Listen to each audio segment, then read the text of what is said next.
না, আগামী ৫ দিনের জন্য আমাদের সতর্কবার্তা দেওয়া হয়েছে হট অ্যান্ড হিউমিড ওয়েদারে। অ্যান্ড এটা ৩৫ ডিগ্রি এবং তার বেশি থাকার সম্ভাবনা, এবং যা স্বাভাবিকের থেকে ৩ থেকে ৪ ডিগ্রি বেশি থাকতে পারে অনেক জায়গায় ত্রিপুরার বিভিন্ন জেলাতে। আগরতলা শহরে কীরকম? আগরতলা শহরে কালকে যেটা রেকর্ড করা হয়েছে আমাদের আবহাওয়া অফিসে, সেটা হচ্ছে 37.5, যেটা স্বাভাবিকের থেকে ৪ ডিগ্রি বেশি ছিল। আর আজকে যেটা অবজার্ভ করা গেছে সেটা হচ্ছে 37, সেটা স্বাভাবিকের থেকে 3.7 ডিগ্রি সেলসিয়াস বেশি ছিল। বৃষ্টি কি কোনো সম্ভাবনা রয়েছে? বৃষ্টির সম্ভাবনা, উনাকোটি, নর্থ এবং ধলাই বৃষ্টির ১-২ জায়গায় বৃষ্টির সম্ভাবনা দেওয়া হয়েছে সামনের 3 দিন দেওয়া হয়েছে। যারা ফিল্ডে কাজ করে তাদের জন্য কি তাদের জন্য আমাদের আবহাওয়া অফিসের পক্ষ থেকে যেটা সতর্কবার্তা দেওয়া হবে যে রৌদ্রে বেশি বেরোবেন না, বেশি পরিমাণে জল পান করুন, হালকা সুতির জামা ঢেলাঢোলা ব্যবহার করুন, এবং বাইরে বেরোলে মাথায় ক্যাপ ব্যবহার করুন, টুপি ব্যবহার করুন।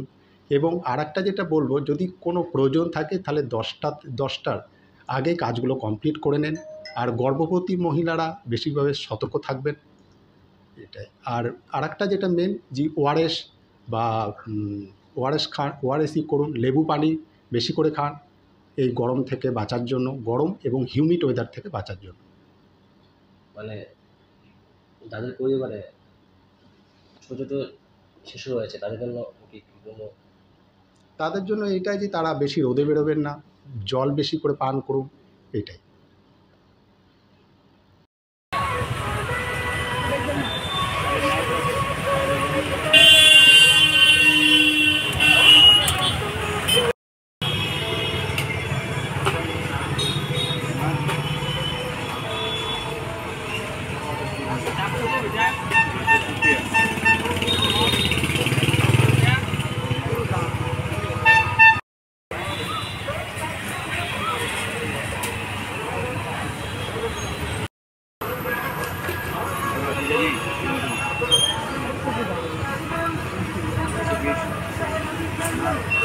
Thank you.